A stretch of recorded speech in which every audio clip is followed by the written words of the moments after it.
오늘 10월 21일은 내셔널 애플 데이, 사과의 날이라고 해요. 사과의 풍부한 문화적, 역사적 중요성과 함께 사과 관련 제품이 농업과 유산에 얼마나 중요한지를 알리기 위해 만들어졌다고 하는데요. 1990년 영국의 자선단체인 커먼 그라운드는 다양한 사과 품종에 대한 인식을 높이고 과수원의 보존을 장려하며 지역에서 재배된 사과 소비를 촉진하기 위해 사과의 날을 만들었다고 합니다. 여러분, 세계의 사과 품종의 종류가 몇 개나 될까요? 한번 맞춰보세요. 사과 품종의 수는 정확히 수량화하기는 어렵지만 대략 7,000개 이상일 것이라고 추정이 되는데요.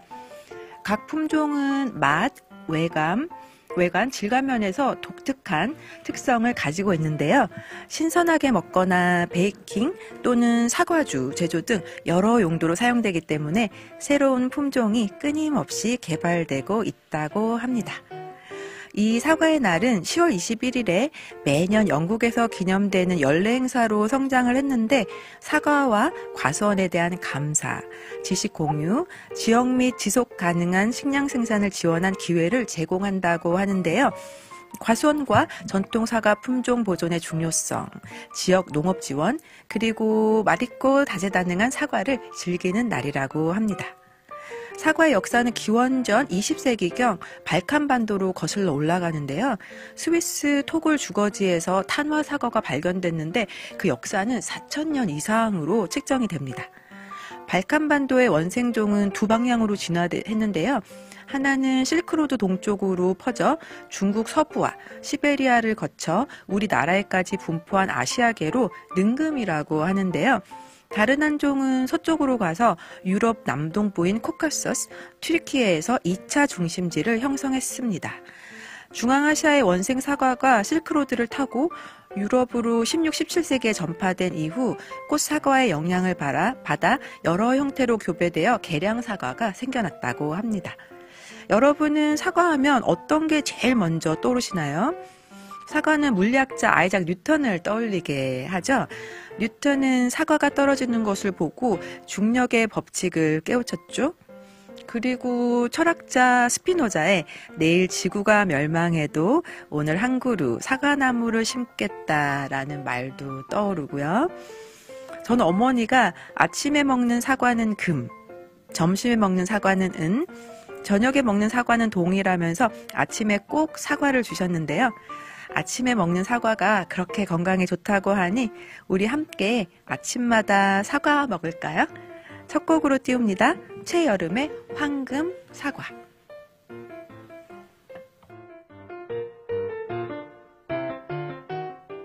안녕하세요.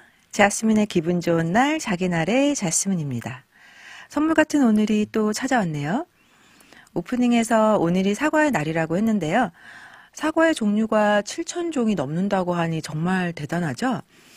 예전에는 저는 사과하면 부사 또는 후지 사과만 있는 줄 알았는데 요즘 마트에 가면 정말 수많은 종류의 사과 종류가 있더라고요. 여러분의 최애 사과는 어떤 사과인가요? 사과 종류를 좀 알아봤는데요. 허니 크리스피, 유명하죠? 달콤하고 매우 아삭한 식감으로 인기가 많은데요. 간식으로 아주 훌륭해서 그리고 요즘 가장 인기 있는 사과 같아요. 그리고 슈가비는 친한 동생이 이 슈가비를 너무 좋아해서 소개를 해줬는데 슈가비 애플은 워싱턴주에서 재배된다고 하는데 마트에서 잘 찾을 수가 없을 때가 많더라고요. 허니 크리스피와 다른 종이랑 교배해서 만든 새로운 종이라고 합니다. 이름에서 볼 수 있듯이 당도의 끝판왕이라고 보시면 됩니다. 그리고 레드 딜리셔스는 밝은 붉은 껍질과 달콤하고 약간 신맛이 나는 것으로 유명한데요. 주로 신선하게 먹거나 샐러드와 베이킹에 사용된다고 합니다. 그리고 가을라가 있죠. 작은 크기의 중간 크기 정도의 사과인데 달콤하고 바삭하며 약간 신맛이 있다고 해요. 그리고 저장성이 좋아서 좀 오래 간다고 합니다. 그리고 후지는 단단한 질감과 달콤하며 약간 매운맛이 특징이라고 해요. 그래니 스미스도 있죠. 밝은 녹색 껍질과 새콤하고 바삭한 과육으로 유명합니다. 사과 베이킹, 사과 파이 제작에 주로 사용된다고 해요. 그리고 브레버는 달콤하고 약간 신맛이 나는 맛과 바삭한 질감을 가지고 있는데요. 신선하게 먹거나 요리할 때 모두 사용될 수 있는 다용도 사과라고 합니다. 핑크 레이디, 이름이 너무 예쁘죠?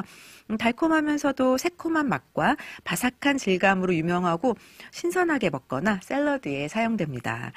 이 중 여러분의 최애 사과가 있을까요? 저는 사과를 별로 좋아하지 않아서 어릴 적에 어머니가 주실 때만 먹었는데 아침에 먹는 사과가 좋다고 하니 억지로 아침에 스무디 만들 때 갈아 넣기도 해요. 노래 듣고 와서 사과 속담 알아볼까요? 티아라의 Apple is A. 오늘은 내셔널 애플데이라고 해서 사과 애플 이야기 나누고 있는데요.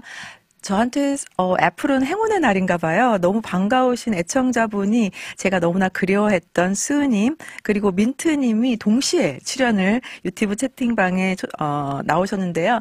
너무 기쁩니다. 스님이 제스민님 오랜만에 인사드려요. 기분 좋은 날 애청자 스입니다. 오늘이 사과데이라니 요즘 딱 제철인 사과를 사러 나가봐야겠네요. 겸사겸사 어제 좀 다툰 남편에게도 슬쩍 사과를 내밀어 봐야겠네요. 자스님 덕분에 화해할 좋은 팁을 얻었네요. 기분 좋은 하루의 시작 감사합니다. 스님 너무 반갑습니다. 남편하고 다투셨군요. 사과가 종종 저 예전에도 회사에서 그런 일이 있었는데 다투고 나서 왜 미안하다고 말하기 좀 겸연쩍잖아요. 그럴 때 이렇게 사과 내밀고 그런 게 잠깐 유행하기도 했었던 것 같아요. 오늘 화해 잘 하시길 바랍니다. 그리고 그리운 민트님 제스민님이다 하셨어요. 12시에 종종 들어봤는데 녹방인 경우가 많아서 들쑥날쑥 왔어요 하셨습니다. 감사합니다. 보이는 라디오는 월 수요일 날 보실 수 있습니다. 오늘 제가 럭키비키 애플데이인가요? 오늘이 내셔널 애플데이라고 해서 애플 이야기 나누고 있는데요. 고대 이집트 그리스에 사과에 관한 기록이 있다는데 사과가 흔해진 것은 로마 시대가 돼서라고 해요. 우리나라는 고려 숙종 시절 계림유사에서 임금으로 기술한 게 능금의 어원이라고 하는데요. 홍만선의 산림경제에는 내금으로 표기했다가 발음이 쉬운 능금으로 바뀌었다고 합니다. 삼국시대 능금 재배가 이루어졌다고 볼 수 있는데요.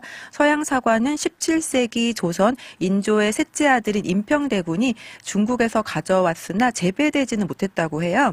1890년 캐나다와 미국 선교사에 의해 길주, 원산, 서울 근교에 과수원이 만들어졌는데 1905년을 전후해서 서울, 대구, 인천, 진남포, 황주에 일본인 농업 이민자들이 과수원을 세웠다고 합니다.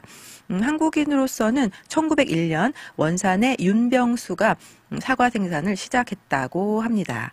그럼 사과 속담을 좀 알아볼까요? 사과가 되지 말고 토마토가 되라. 사과처럼 겉만 붉고 속은 흰 사람이 되지 말고 토마토처럼 겉과 속이 같은 견실한 사람이 되라는 뜻이고요. 그리고 입에 떨어지는 사과를 기다리는 시, 노력은 하지 않으면서 좋은 결과를 기대하는 잘못된 태도를 말하는 거죠. 그리고 훔친 사과가 더 맛있다. 자기 것이 아닌 남의 것이 더 맛있고 좋게 보인다는 뜻이죠. 사과나무에 배가 열렸나? 사과나무에 배가 열린 것처럼 엉뚱하다는 말로 이치에 맞지 않는 전혀 뜻밖의 일이 생겼음을 뜻하죠. 그리고 잘못한 것 없이도 사과나무. 아까 스님이 말씀하신 것처럼 사과나무에 사과, 한자로 사과를 사과에 빗대어 이르는 말로 잘못 없이 애매하게 사죄하는 경우를 뜻한다고 합니다. 그리고 하루에 사과 한 개씩을 먹으면 의사가 필요 없다라는 말 많죠? 그리고 의사와 멀어진다고. 사과는 비타민과 미네랄이 풍부해서 건강을 유지하는 데 많은 도움이 되는 과일이라는 뜻이죠. 저는 사과를 별로 안 좋아해서 잘 안 먹는데 많이 먹어야겠습니다. 노래 듣고 돌아올까요? 걸프렌의 애플. 여자친구의 애플 듣고 왔는데요. 뮤비를 보니 첫 장면이 사과를 베어 먹고 쓰러지는 백설공주더라고요. 사과하면 연상되는 게 너무 많죠. 요즘은 또 애플하면 떠올려지는 게 한입 베어 먹은 사과 로고와 애플 회사가 떠오르기도 하죠. 사과는 특히 미국 문화 속에서 지혜와 유쾌함을 상징하는 중요한 요소로 속담이나 인용구가 수도 없이 많은데요. 정말 많이 듣는 이야기 중 하나가 The apple doesn't fall far from the tree라는 말, 자녀가 부모와 비슷한 특성을 지닌다는 사실을 나타내는 속담이죠. 이는 자녀의 행동이 부모의 영향을 받는다는 것을 강조하며 가족관계의 중요성을 강조하는 건데요. 가장 좋은 예가 요즘 한국 국민의 마음을 온통 흔들었던 노벨문학상 수상자 한강 작가 가족의 이야기인데요. 바로 그녀의 아버지 또한 유명하신 한승원 작가님이시죠. 한강 작가에게 아버지가 미친 영향을 물어보는 인터뷰를 봤는데 항상 글을 쓰시고 책을 읽으시는 모습을 보고 집에 항상 책이 가득했기 때문에 책과 놀고 책을 계속 접했다고 하죠. 한강 작가의 오빠, 남동생 모두 작가인 걸 보면 정말 아버지의 늘 독서하시는 모습과 글 쓰는 모습이 얼마나 자식들에게 지대한 영향을 미쳤는지를 알 수 있습니다. 저도 어릴 적부터 책을 좋아하게 된 계기가 어머니가 항상 책을 읽고 계시는 모습을 봐왔기 때문인 것 같아요. 장난감이나 과자, 탄산음료 같은 것은 아무리 졸라도 안 사주시는데 책은 무조건 사주셨거든요. 그리고 스위스로 넘어가 보면 또 다른 유명한 사과 이야기가 있죠. 바로 빌헬름 텔의 사과인데요. 자식의 머리에 올려놓은 표적을 향해 활시위를 당기는 모습은 너무 잔혹한데요. 1307년 11월 18일 스위스 알트로도르프 마을 광장에서 활을 잡은 텔은 활을 당겼고 화살은 아들 머리 위에 놓인 사과를 정통으로 쪼갰죠. 텔은 합스부르크가의 지방행정관이 걸어놓은 모자에 고개를 숙이지 않는 이유로 체포됐고 벌로 활을 쏘아야 했는데요. 텔 이야기가 세계적으로 유명해진 것은 독일 작가 프리드리히 실러 덕분이라고 합니다. 실러는 친구인 대문호 괴테에게서 텔의 이야기를 듣고 희곡으로 만드는데요. 포항무도한 지방관에 맞서 조국을 해방한 영웅 이미지를 심어주셨죠. 다수 역사학자는 텔이 실존 인물이 아니라는 입장이지만 스위스 국민의 60% 이상이 실존 인물로 믿고 있다고 합니다. 텔이 지방관을 죽이고 이는 스위스 독립의 신호탄이 되는데요. 텔의 아들은 스위스의 다른 세대를 상징하는데요. 사과는 스위스의 자유와 독립을 상징한다고 합니다. 노래 듣고 저는 인사드리러 돌아올게요. BTS의 DNA 띄워드릴게요. 민트님이 큰일이네요. 저희들은 겜돌이 아빠의 책방 워리어 엄마인데 우리 집 아이들 미래가 밝구나 허허허 하셨는데 아닐 거예요. 또 다른 민트님의 또 다른 좋은 점이 그 예쁜 따님 계시죠? 따님, 아드님한테 좋은 영향을 끼칠 거라고 저는 믿습니다. 방탄소년단의 DNA 띄워드릴게요. 방탄소년단의 DNA 듣고 왔습니다. 역시 유쾌하신 민트님. 민트님은 콩 심은 데 콩 나는 거죠. 뭐 우리 아들은 IT 강자가 되지 않을까 하는 믿음. 그 모습이 그려집니다. 항상 활발하면서 또 IT를 하는 멋진 그런 아이로 자랄 것 같습니다. 오늘은 사과의 날이라서 사과에 대해서 많이 또 얘기를 해봤는데 어떠셨나요? 여러분의 소중한 시간 제스민의 기분 좋은 날과 함께 해주셔서 감사합니다.